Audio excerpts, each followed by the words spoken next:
Hi everyone, myself Prithvi. Today welcome you all guys for my YouTube channel. So in this video, I would like to demonstrate a GKE cluster in Google Cloud Platform. So it's one of the important topic to know how to create a Kubernetes GKE cluster in Google Cloud Platform. So in nowadays, Kubernetes and Docker containers, these topics have got very good boost and very good boom because of the microservices compatibility which they provide actually. So firstly, you have to go for GKE Kubernetes API engine. Then you have to enable this API. So once you enable, so it's going to enable the API in the backend where you can talk to the Kubernetes engines of the GKE cluster of this project, and then you can able to perform the operation by creating the Kubernetes engine. So secondly, second step, what you have to do is that. So this is the container registry. So where you have to enable API. So I have already enabled the API actually. When you are visiting the first time, where you have to, it will ask for enabling an API for the first time. Okay. So why we require container registry is because so we have a Docker image, so where we can store it in the Docker Hub, so or we can store it in container registry. Container registry is a Google Cloud proprietary tool where we can store a Docker image. So that similarly we will store the Docker image in the Docker Hub. Similar to that, we can store it in the container registry. So that's what the container registry is going to does. So in the GKE cluster, where we're going to deploy the GKE cluster, yes, this say you can able to see the GKE home page has been appeared here. So presently there are no GKE cluster available here. So first thing which we have to do in the command shell, cloud shell is that. So once you log into the cloud shell, you have to set your project ID. Now I have set the project ID. So I'm using GKE-demo, the project for demo purpose for you creating a GKE cluster. So next you have to clone this repository from the Git repository. So this repository where it holds a Kubernetes engine samples. So when you press enter, so what it is telling is that so the destination directory where the Kubernetes engine sample, it is already existing in the current directory. So press ls. So presently we have that Kubernetes engine samples where it is developed by Google, where it is maintained by them. So cd Kubernetes engine samples. So let's type ls. So where you're gonna get a lot of files.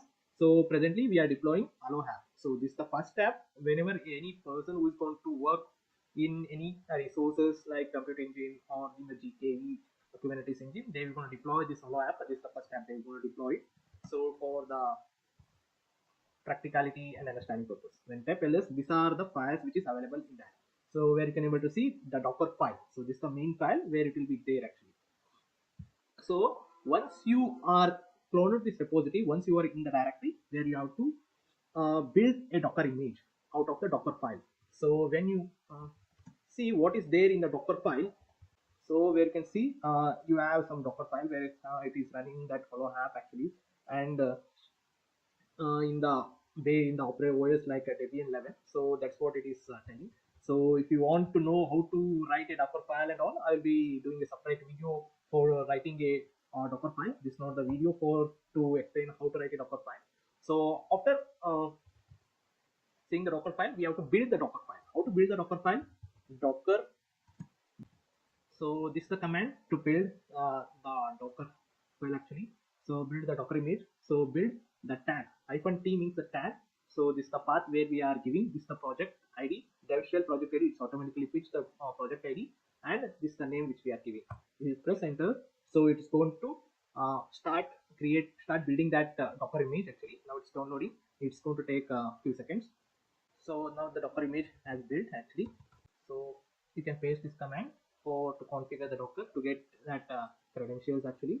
So where the credentials is already registered correctly. So we have got this notification. The next thing which we have to do is that you have to push to the container registry. So this is the container registry which we have which is there in this project. So where we have to push to this project, push to this container registry from here. So this is the command where we have to type for pushing this builded image to this container registry. So press enter. It is preparing for to push to that container registry. So once it completes, it's going to notify us.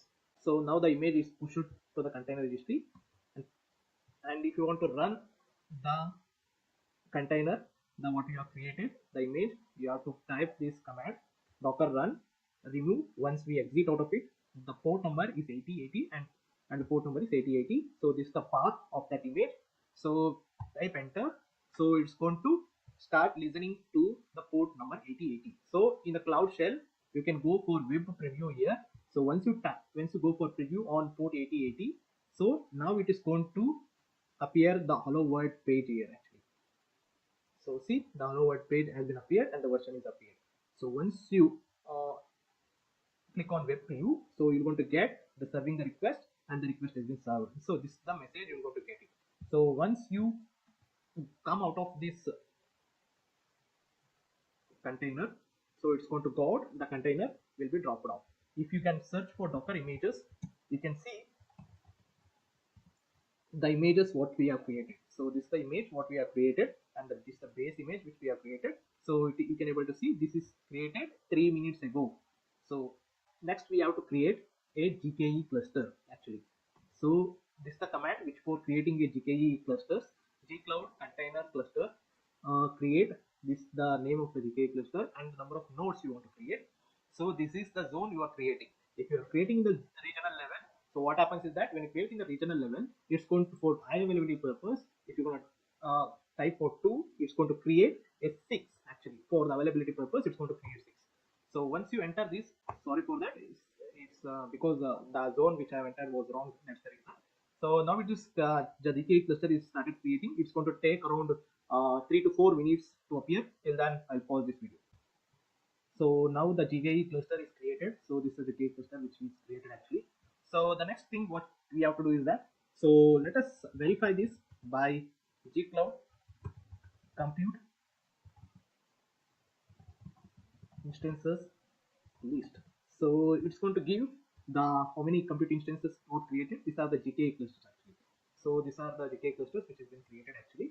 So the next thing, very important thing is that we have to create a deployment actually. So the deployment which you're gonna create, and we're gonna use the image is which we push it to the container registry.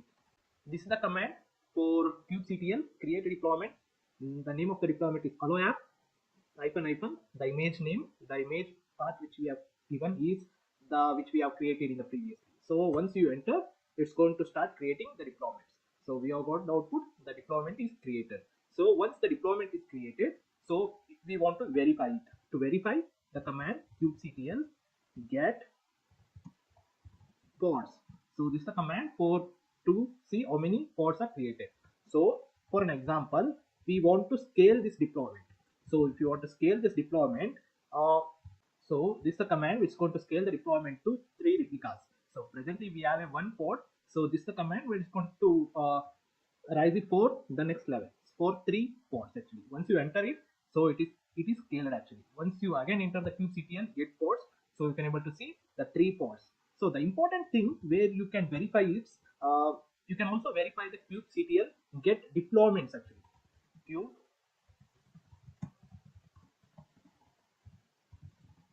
So kubectl kept deployments. Presently you can able to see. So the deployment, the 3 out of 3 is ready up to date and 3 are available. So and you can also see the it is created 89 seconds before.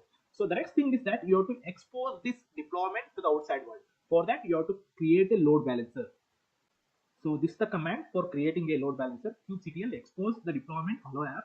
The type is load balancer. That's the service type which we are using, and the port number is 80 and the target port number is 8080. Once you enter this command, it's going to expose. So presently it is exposed actually the output what which we got, but for to get the public IP we require some time.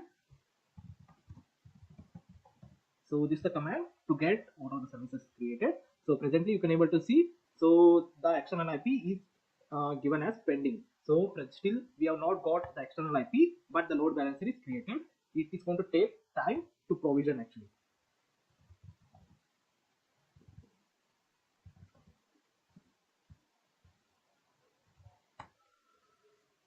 So now we have got the external IP. So where you can access it by the outside world. So when you type and you paste this IP and the port number is 80. So where you should be able to see the hello app actually. So it has taken time. Now you can able to see. So we have got the we can able to access it from internet. So this is an IP which we have copied here. So 35.255.50.252. So this is an IP. So the port number is 80. It is an HTTPS protocol. So you can able to refresh this page. So here you can able to see the host name is going to change because the pods which is serving this traffic is different. The load balancer is load balancing the load for the different pods actually. So when you can refresh it, and you know, see now the host name has been deferred. So presently it is being served from this different pod. And also the you can able to scale this deployment depending upon the requirement you require. So presently you require 30 pods. Let's assume if you enter by telling the 30 pods, you will also get 30 pods immediately up and running within a second actually. So presently it is creating, and many of the containers is already created actually. So it's going to take around 20 max 30 seconds. So it's going to take max 20 to 30 seconds to now. So now you can able to see it is been created with the 24 seconds. 24 seconds, all the pods are created up and running. It is uh, ready to serve the world actually. And also you can scale down the deployments. So if you want to scale down the deployment, you can also type the replicas to 1. So it's going to scale down to 1 pods immediately. So when you type the kubectl get pods, you can able to get the pods. So the immediately it is started terminating except the one which is created earlier. Okay. So and also you can able to scale it for the 2 immediately. Also it's going to create another one instance immediately. So after that, one important thing which I want to show you guys is that, so once you scale the application, you can also delete the deployments. So these are the pods which is available actually. So you can delete it. So once you delete because of some problem which is been existed in that pod, you can able to delete it. So after deleting, what happens? That's the one very important point.